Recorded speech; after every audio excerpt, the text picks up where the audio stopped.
With The Shadow and the Blade having recently come out, I want us all to board the hype train once more. We know that there is another DLC on the horizon that is going to be focused around a G.Skills update. And I will have my speculation on what I think that DLC is coming out on Friday. But as part of that speculation video, I want to do a little bit of a supplement to that. Something a little bit different, something we don't usually do. And that is to focus on Sea Lord Aislinn. Now this is a High Elf Sea Lord, or Sea Helm, I guess you could say, depending on which edition you're looking at and so on and so forth. And this guy has a lot of very rich lore, and it's a very different lore than we've talked about in the past. Typically when I talk about these speculation videos, I say, hey, let's go into the Lord's history from their respective editions army book, or their respective army too at the same time. We'll go into that lore that already exists, which is usually like, a page-and-a-half blurb. Then we're going to go into the actual stat lines, the special items, the magic items, so on and so forth, that make that lore up.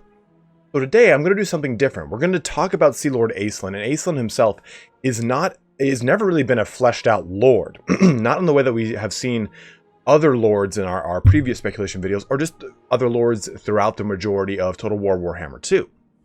So what I'm going to do is, the way I'm going to structure this video is we're going to talk about the lore of Aislinn himself across all the many editions, 7th, 8th edition, Storms of Chaos, all the kind of iterations of him. And then we're going to go into how I think his faction would be done. And lastly, we're going to end our video talking about Aislinn himself. Before we really get started, I want to do a huge shout out and a thank you to Weaponmaster 470 and his girlfriend. They created the awesome banner for Sea Lord Aislinn, which is actually pulled directly from the 7th edition High Elf book and kind of adapted to look exactly like what we would have for a faction banner if they were added into Total War Warhammer 2 with, like, a true to lore, quote-unquote, faction banner. So huge thank you to them for creating that. It looks awesome. It looks like it's straight out of the game, so I'm super stoked on it. And we're going to, at the end of this, we're going to use Cataph's what's it called, mod for the High Elf Sea Patrol, which includes Sea Lord Aislinn and a Sea Helm.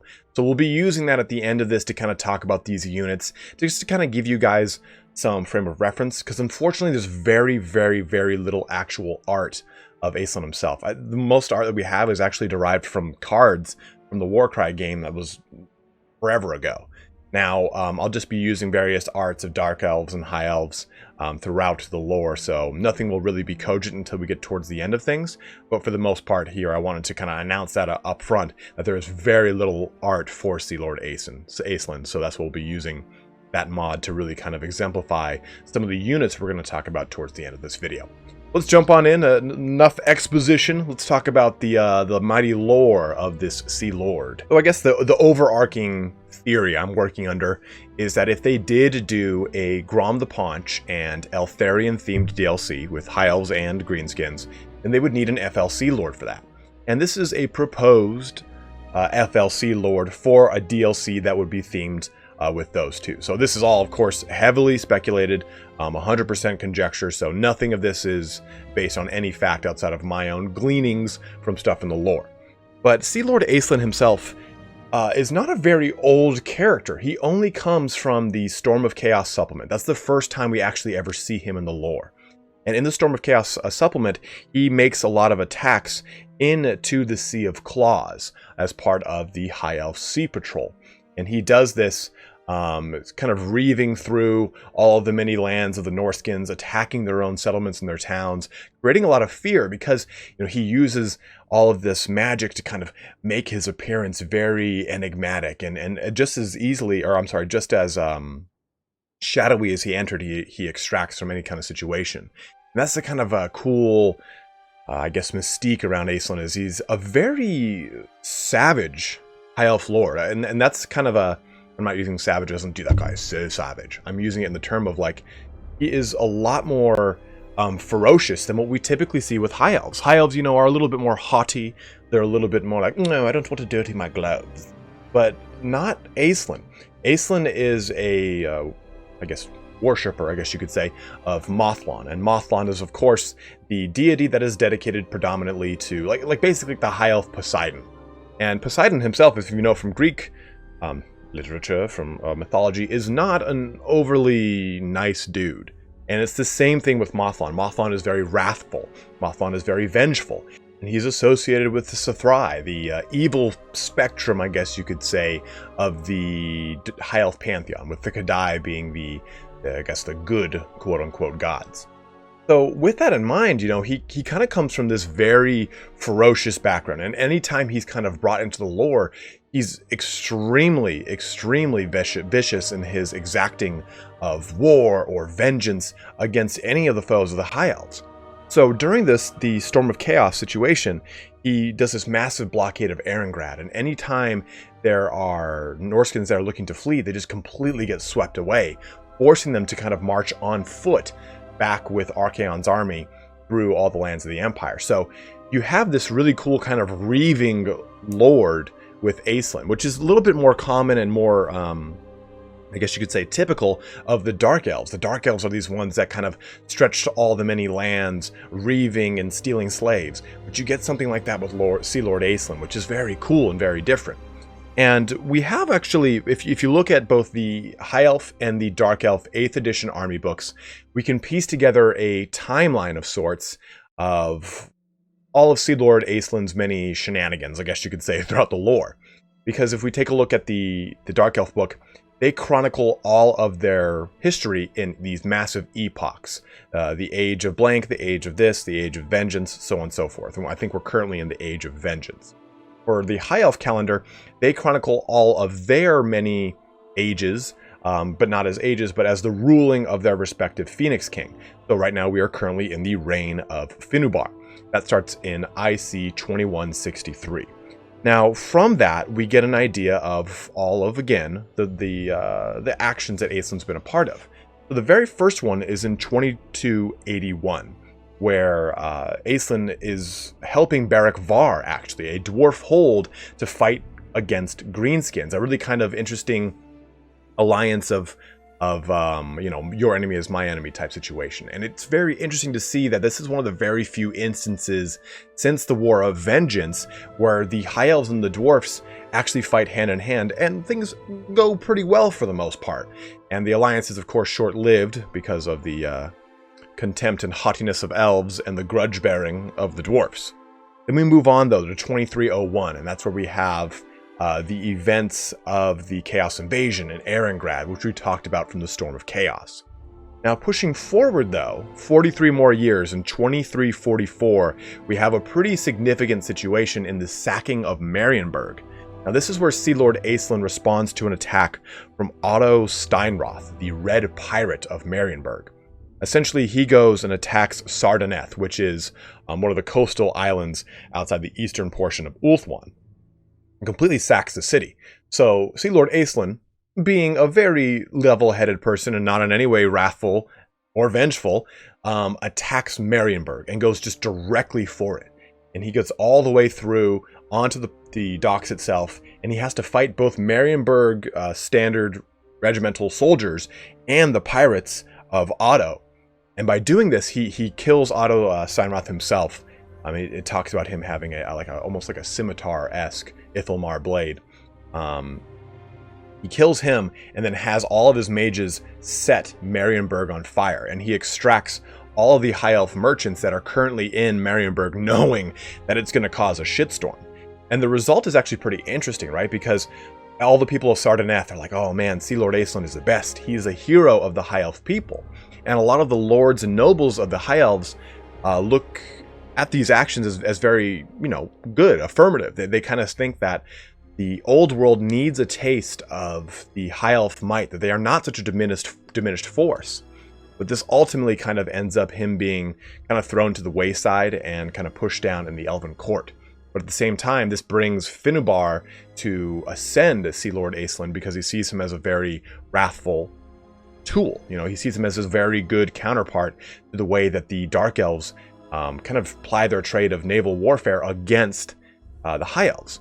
And before we get into this next part, in 2417, it's worth bringing up that the majority of naval battles in Warhammer World are very scant. I mean, yeah, you've got the Dreadfleet, where you do get a lot of detail about naval battles from a lot of differing races, but I'd say the best kind of representation or the most detailed naval battles you get are in both the Dark Elf and the High Elf books, because they fight each other so much on the open seas that you do get a lot of really good, strong narratives. And in 2417, you have Aislinn attacking, Sea Lord Aislinn, attacking his nemesis. You probably couldn't have guessed it, but it's Lokhir Fellheart.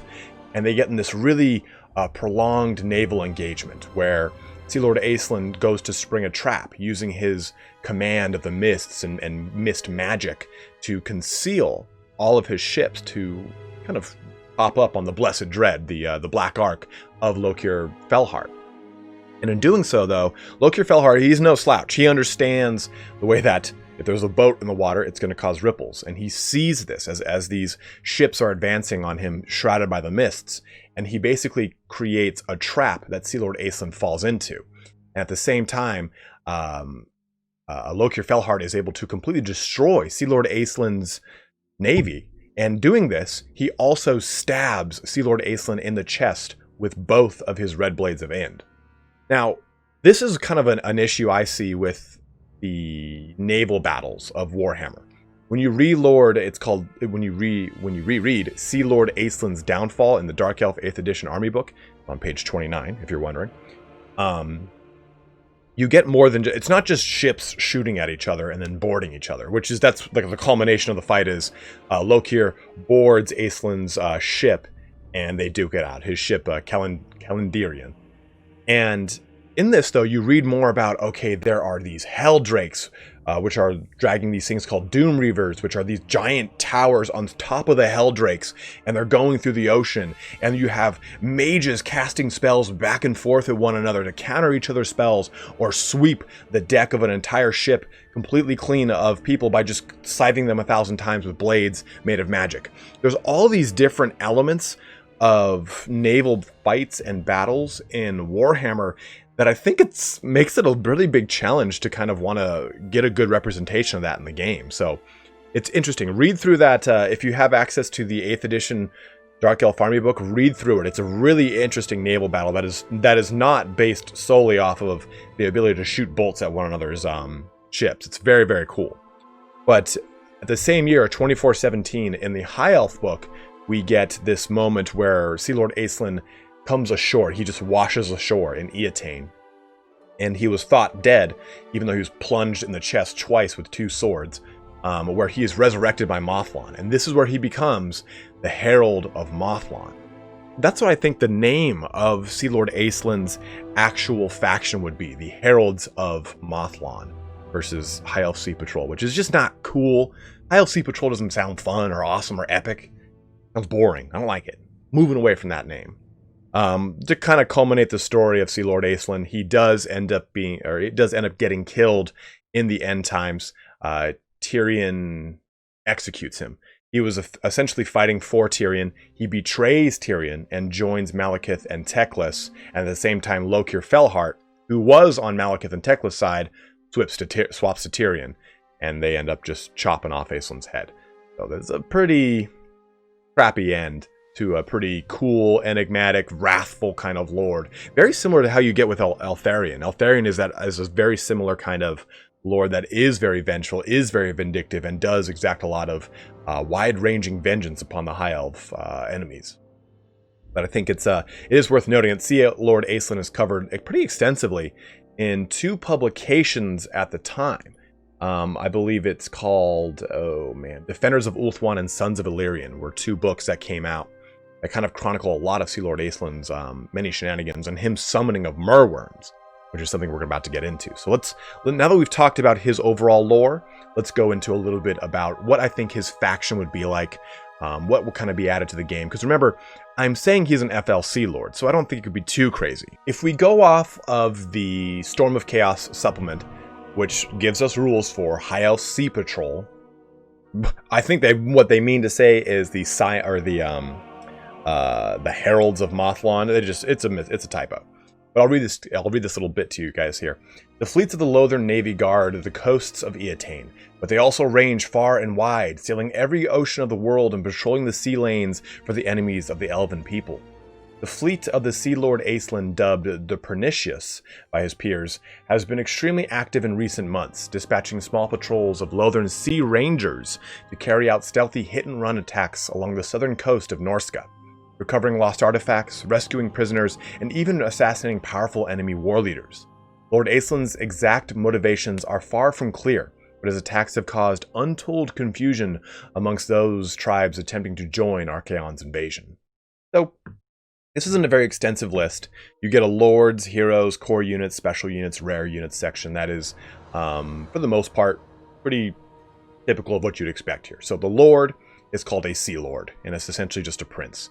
The Storm Weaver is essentially just an Archmage, and for Heroes you have a Commodore, which is just a Commander, or which eventually becomes a High Elf Noble in 8th edition, and then a Mist Mage, which is again just a normal High Elf Mage. They do have some different core units though. They do have Lothern Sea Guard, which we know and love. Lothern Sea Guard are our hybrid spearmen and bowmen infantry, but we also get access to Ship's Company. And why Ship's Company are so cool and so strong, in my opinion, is that they fill a gap that the High Elves had in 8th edition that I think Total War hasn't jumped on yet. In 8th edition, High Elves had access to no base swordsmen. You get Bleak Swords, Dread Spears, and Dark Shards in the Dark Elf roster. You only get Spearmen and Archers in the High Elf roster. The Ship's Company, which is the name of the High Elf Sea Patrol, again, Heralds of Mothlon, that have access to hand weapons and shields. They can get granted light armor. They can even be equipped with spears and be equipped with bows. They get musicians and champions. So I think that they are a really, really cool unit, because I think that rather than giving them spears, bows, all that action, you could just give them swords and shields and bows if you want them to kind of stick with the Lothern Sea Guard style of being a hybrid unit, and I think that that would be kind of cool. But I think that simply giving them swords and shields would be so powerful for the High Elves, because it fits that little gap that I think that the Spearmen don't do, right? Spearmen are great at anti-large, great at charge defense. They've got silver shields.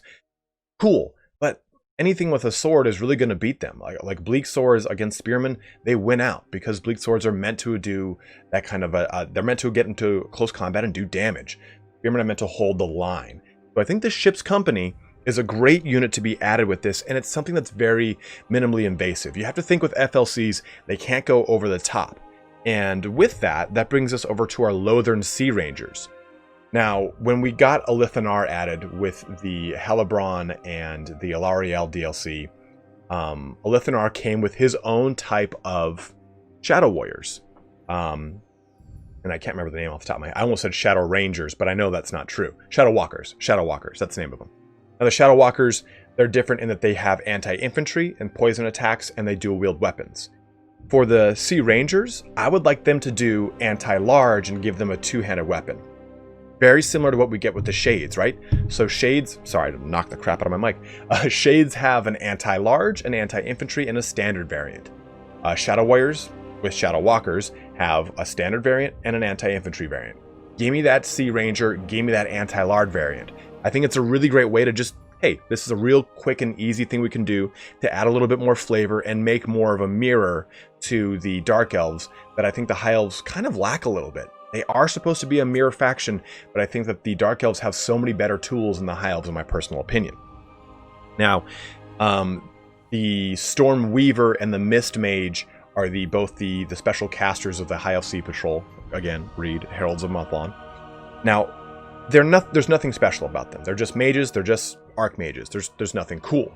But there are two abilities that they get, two unique spells that I think makes them cool. You get the Writhing Mists. A salt-scented mist rolls in across the battlefield, shrouding the Aesir with its ethereal caress.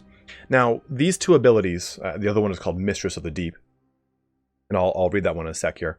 I think that these two abilities, if you're playing as the Heralds of Mothlon, I think that they should just be simply bound abilities, depending on if it's an Archmage or a Mage.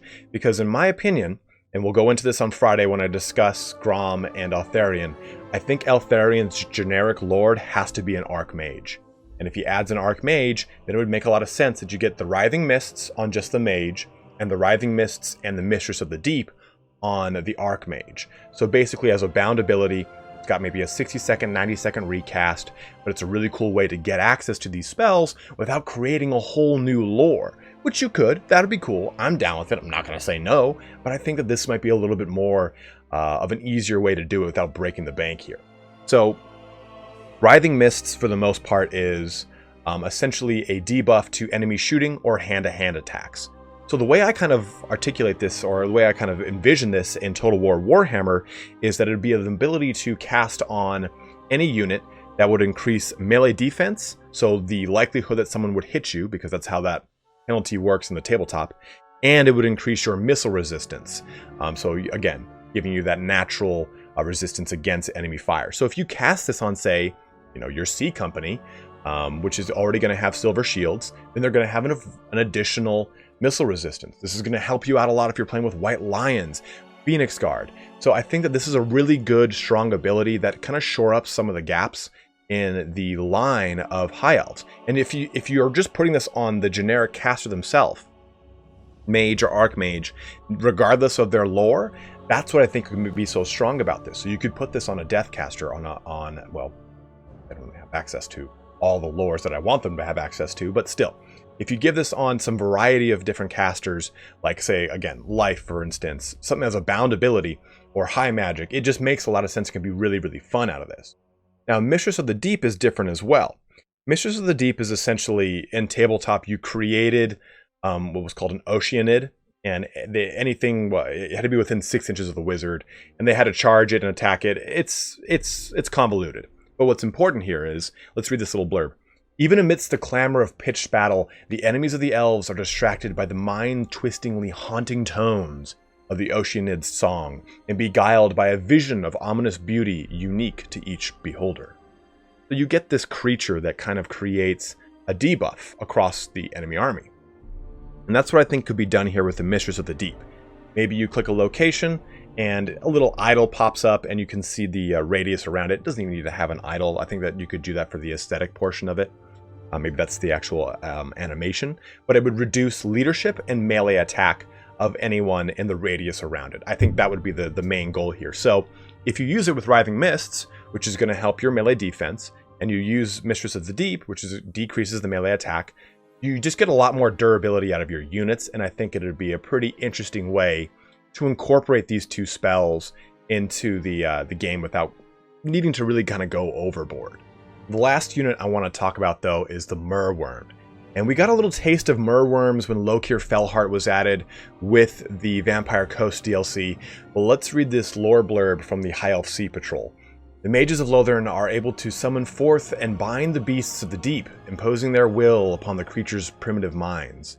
The Merwyrm is a rare example of such a beast that is capable of fighting on land, and this distant relation, some would say ancestor, of the dragons of Caledor is a truly deadly and terrifying foe. And we get actually a full-fledged kind of release of Merwyrms in the Monstrous Arcanum. And we know that Creative Assembly is very keen to dip into the Monstrous Arcanum, and with the most recent DLC, Shadow and the Blade, we pretty much get a lot of information from Storm of Chaos with the Clan Eshin Triad, with the lore of Eshin Stealth, whatever they call it. We see that their willingness to kind of go into both of these avenues for references, for information, for units. And the Merwyrm in the Monstrous Arcanum is pretty robust. The one on the Storm of Chaos supplement is not as cool, but the one in the Monstrous Arcanum is awesome. So it's got different abilities depending on what it is. Well, for one, it gets a nice powerful tail, which does tons of damage. But it gets either a poisonous attack, if it's a Merwyrm, a enfeebling cold ability, which if it's a Pago worm, or Abyssal Cloak if it's a Scio worm. And essentially, I don't know if Creative Assembly would want to create 3 versions of a Merwyrm, much in the same way we have for a Sun, Star, Moon Dragon. And I'm not saying a Merwyrm would be a Sea Lord Aislinn specific thing. I think it might be added with Eltharion itself. So this is, I guess, me kind of talking a little bit about it, which I'll talk again on Friday about. But in my mind, I see the poison attacks, the cold aura, and the Abyssal Cloak ability all just wrapped onto one Merwyrm. Make it have a higher cost, kind of around the cost of a Dread Saurian, and make it a large creature in the high elf roster, and have Abyssal Cloak, the last ability we talked about from the Worm, just confer a missile defense and melee attack debuff to anything that he attacks or is in the range of, much in the same way that his cold aura, it's called Enfeebling Cold, would work. And we see the same thing with the Frostworm and the Frostheart Phoenix. They have these kind of enfeebling cold abilities that I think would just make a lot of sense, just tacked onto the Merwyrm itself. Let's switch gears here. I want to talk about Aislinn himself as a lord, his campaign mechanics, and so on and so forth. But I did really want to showcase this mod, just in case you guys get really curious about, you know, the High Elf Sea Patrol, what they would look like in this game. I think that Cataph's mod here shows a really awesome representation, and he takes some liberties of his own that are really, really cool. So let's take a look here. Oh, look at you. You did disco dance in Aislinn over here. Before we go into Aislinn, here is his interpretation of the Sea Company, which I really like. This is pretty much just a Lothern Sea Guard with swords rather than spears. And I really, really think this is cool. They do have quivers on their back, no bows. I think that that's just fine. Like I said, I think that this unit would be a lot of fun if it was a just pretty much a copy of the Spearmen. You can see these guys do have low armor. That's to kind of represent that there's not a lot of armor on these dudes. From like the book, you have to put light armor on them. Now there's the silver. Oh, look at that, Silver Helm Marines, which is for the most part an entirely made up unit. I've never heard of them. But I like the representation of the unit. It's a heavier armored variant, obviously, of the Sea Company. You can see he's slapped 90 armor on these bad boys, with some good melee attacks, some good melee defense. I think it's a really, really cool theory, or unit in theory, and I think that it wouldn't be wasted in the High Elf roster.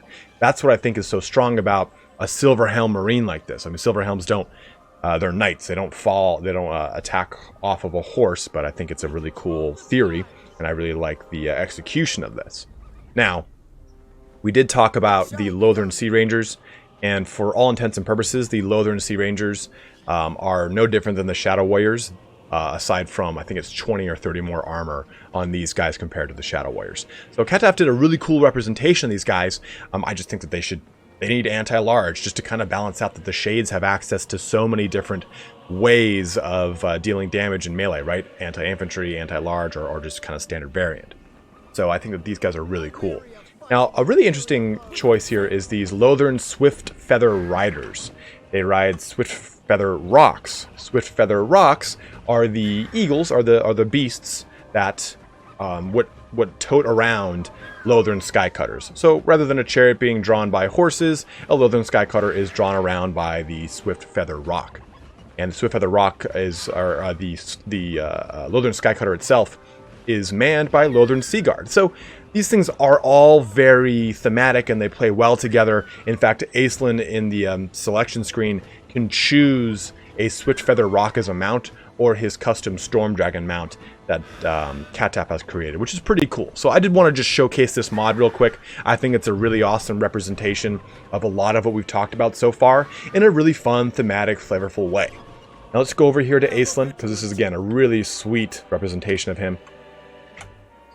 There's such little lore of, or actual like art of this guy, so it's cool to kind of see him brought into the game like this. He's got a really cool fish stylized helmet. Like, it's very, very, very thematic to the way that we've seen him. I really like the magical like effect on here, like as like a little storm electricity, like Mothlan-esque. I really think it's awesome. So taking a look though at the way Cataph did the interpretation of his special rules, I think they're pretty interesting, but I think they could use some tweaking. And this is just going to be me talking about more the lore and less like a critique on Cataph. Like, he did what he wanted and it came out awesome. So I'm just going to talk about what I think some of these abilities should have been like. So the only real concrete ability that we have for Aislinn is in the Storm of Chaos book, and it is called Master of the Mists. Now, the way that Cataph interprets it is pretty interesting, right? With different phases, the setup and the trap, which increases range, snipe, stalk, so on and so forth. The way it worked in the book, in tabletop, was a little bit different.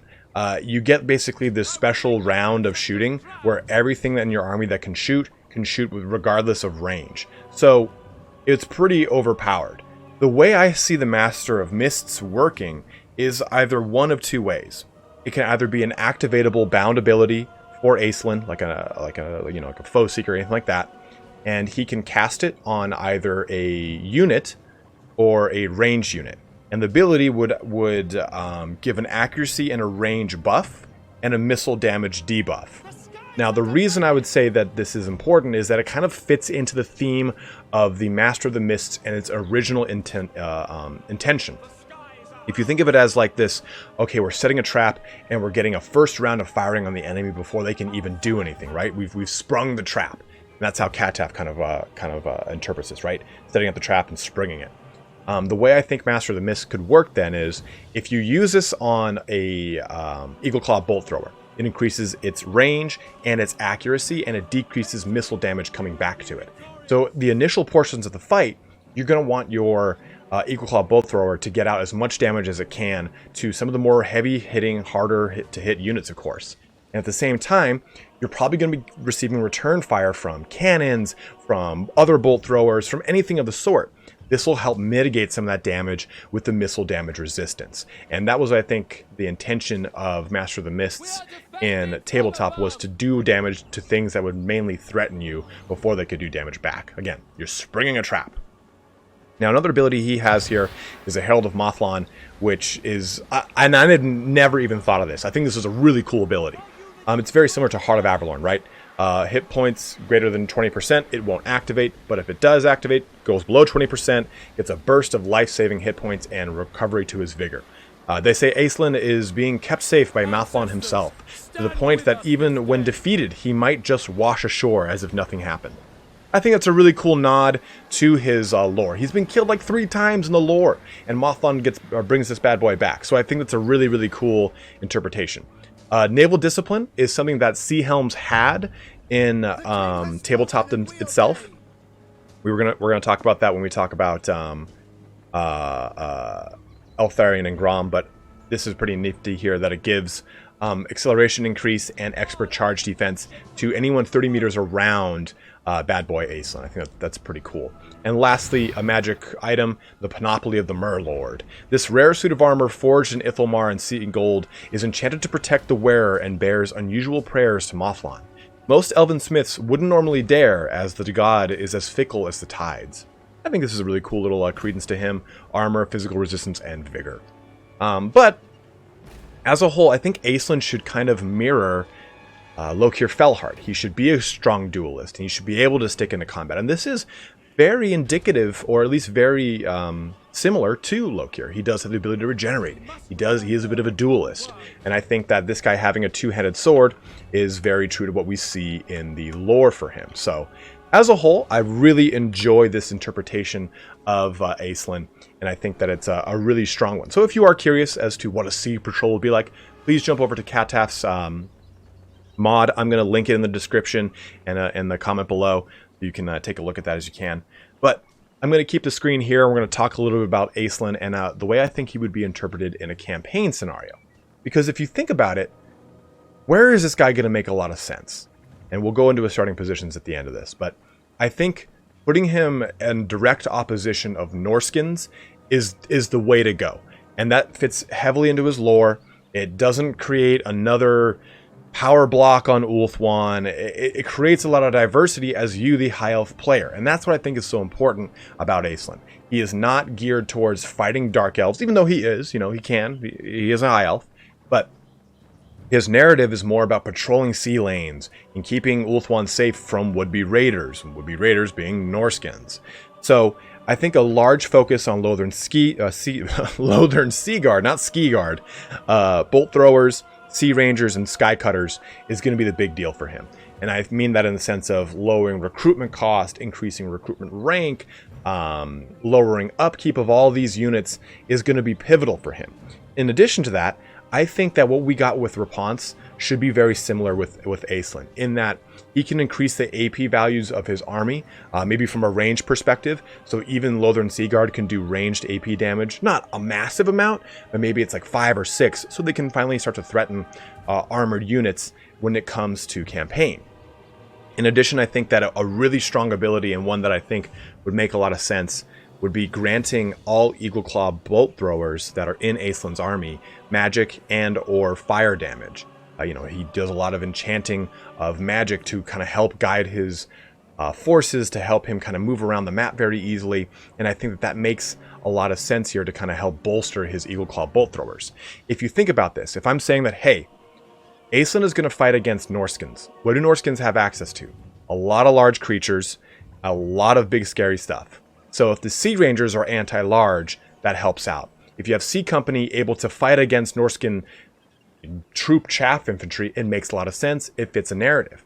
So I think that that's probably a really strong way to go, is that you kind of are already favoring a prolonged combat against these soon-to-come massive beasts onto the battlefield. In addition to, I think that it'd be really cool to give him a Brine Dragon summon. Brine Dragon was the name of one of his flagships. Just in the same way we get Sea Fang with Wolfric.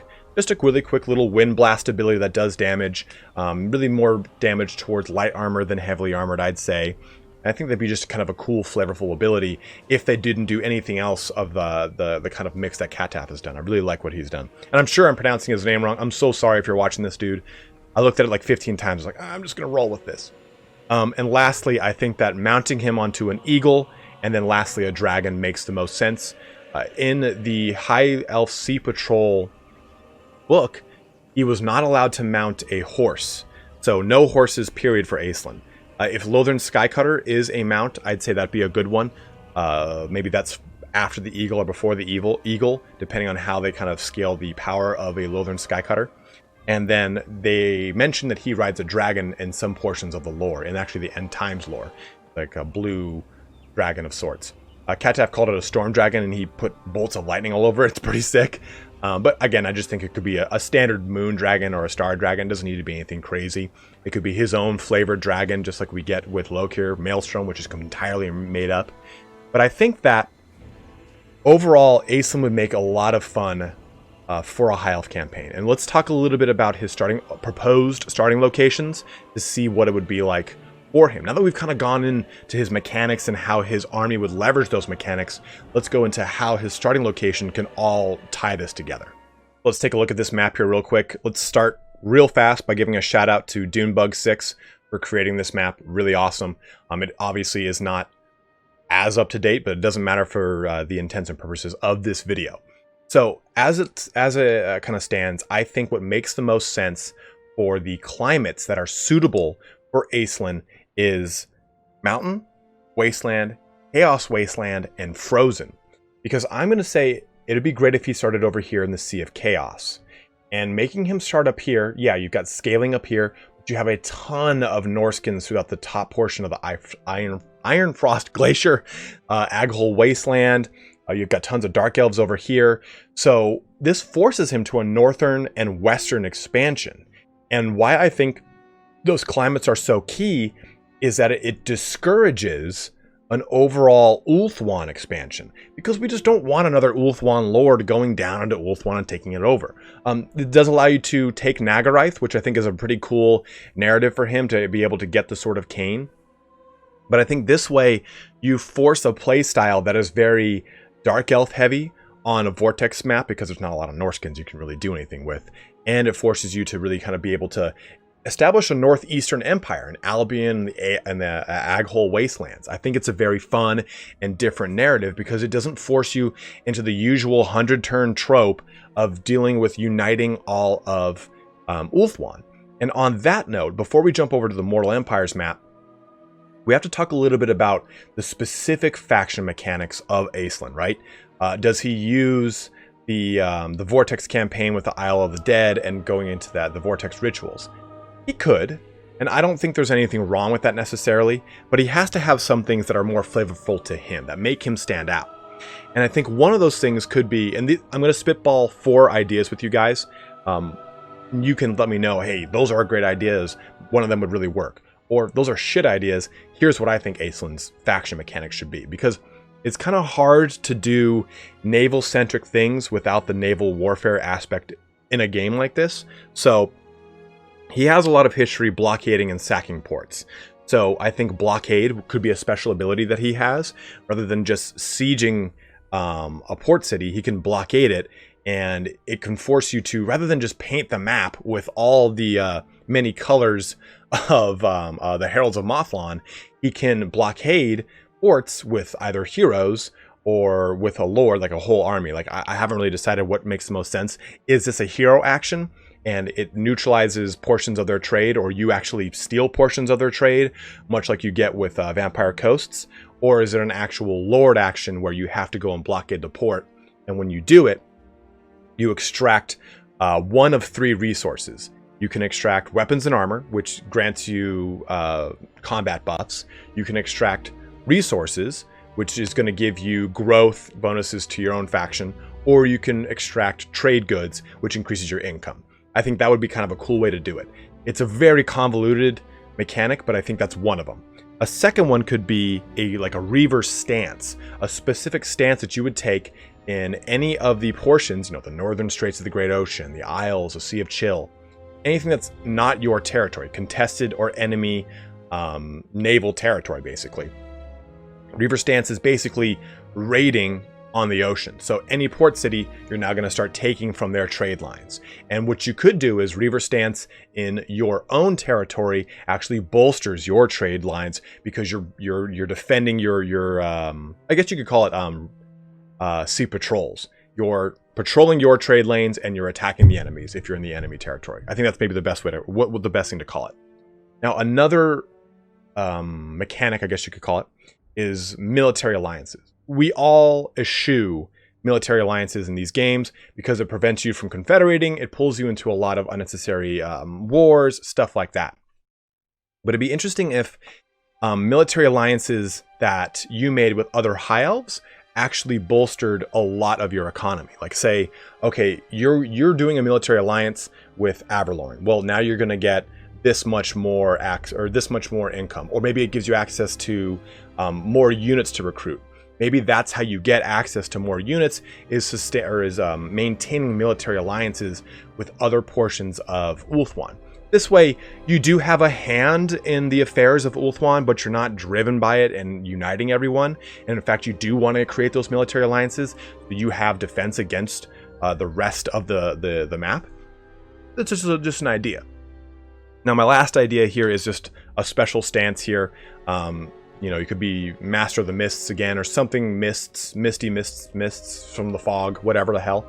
But it would basically be an ability for Aislinn, or his faction as a whole, that they can move around anywhere on the ocean without being seen. Just in the same way you can with, moving through the Under Empire, world routes, anything like that we get from the Beastmen, the Wood Elves, the Skaven, the Dwarfs, the Greenskins, so that you can get around the map without having to worry about all of these rogue armies, all of the other many, NPCs that are plying their pirate trade across the map. This allows you to kind of do a lot of sneak attacks, to jump up on things, and you get an ambush stance basically in any sea battle that you have. So it's kind of, I guess, like the way Skaven move around.